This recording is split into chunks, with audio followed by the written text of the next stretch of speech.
ਹੋ ਗਿਆ ਲੈ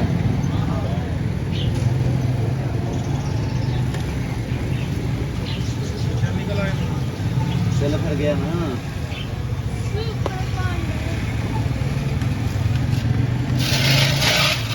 ਆਹ ਹੀ ਲੱਗਦਾ ਤੇ ਮੈਨੂੰ ਵੀ ਹਾਂਜੀ ਇਸ ਤਰ੍ਹਾਂ ਹੀ ਲੱਗਦਾ ਪਿਆ ਭੈਣ ਕਿੱਲ ਨੇ ਤੇ ਕਿੱਲ ਫਿਰ ਗਿਆ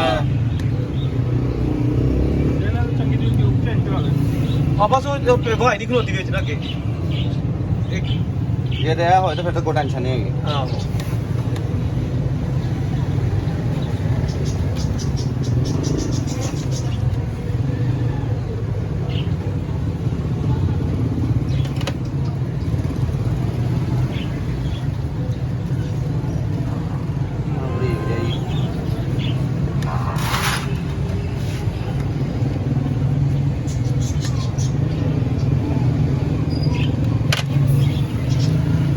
ਬਾਕੀ ਬਚਤ ਹੈ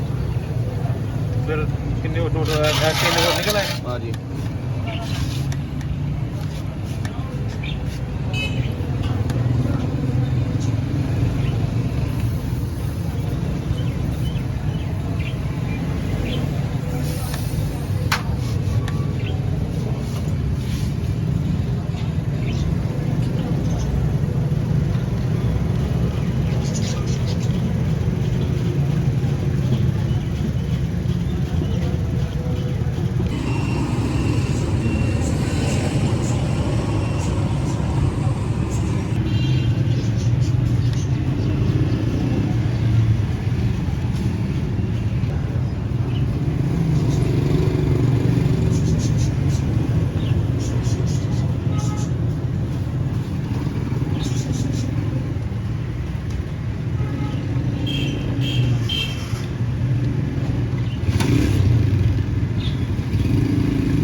ਲਓ ਜੀ